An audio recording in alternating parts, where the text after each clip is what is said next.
A study of great artist എന്ന ചിത്രശില്പശാല തിരുവനന്തപുരത്ത് പുരോഗമിക്കുന്നു. വൈലോപ്പള്ളി സംസ്കൃതി ഭവനിലാണ് ഒരാഴ്ച നീണ്ടു നിൽക്കുന്ന ഈ പ്രദർശനം നടക്കുന്നത്. ചിത്രകലയിലെ അഗ്രഗണ്യനായ ടൊമിന മേരി ജോസിൻ്റെ ലോകോത്തര ചിത്രങ്ങളുടെ പ്രദർശനം ഇതിലുണ്ട്. മഹാന്മാരായ ചിത്രകലാകാരന്മാരെ പഠിക്കുകയെന്ന ഉദ്ദേശം കൂടിയുണ്ട് ടൊമിന മേരി ജോസിന്റെ ഈ പെയിന്റിംഗ് എക്സിബിഷന്. 19-ാം നൂറ്റാണ്ടിന്റെ ആരംഭത്തിൽ യൂറോപ്യൻ ചിത്രകലയിൽ അതികായന്മാരായ ഡാവിഞ്ചി, വാൻകോക്ക്, സാൽവദോർ ദാലി തുടങ്ങിയവരുടെ 21 ലോകോത്തര ചിത്രങ്ങളുടെ പുനരാഖ്യാനമാണ് a study of great artist എന്ന ശില്പശാല.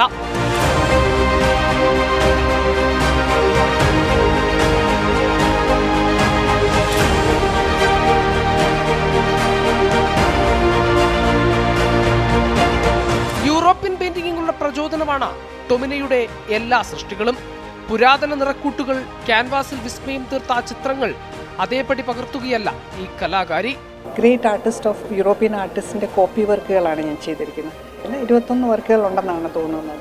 മനുഷ്യർക്ക് കാണാനും അതിനെപ്പറ്റി പഠിക്കാനും മനസ്സിലാക്കാനും ഒക്കെ വളരെയേറെ പ്രവണതകൾ ഇപ്പം മനുഷ്യർ കണ്ടു തുടങ്ങിയിട്ടുണ്ട്. വാൻകോക്കിൻ്റെ 360 ഡിഗ്രിയിൽ ഇപ്പം നമ്മുടെ ഇന്ത്യയിൽ തന്നെ പല ബോംബെ സിറ്റികളിൽ പ്രദർശിപ്പിക്കുന്നുണ്ട്. അവരെല്ലാം നല്ലോണമാണ് അത് ഏറ്റെടുത്തിരിക്കുന്നത്. അപ്പം I thought this would be a treat four.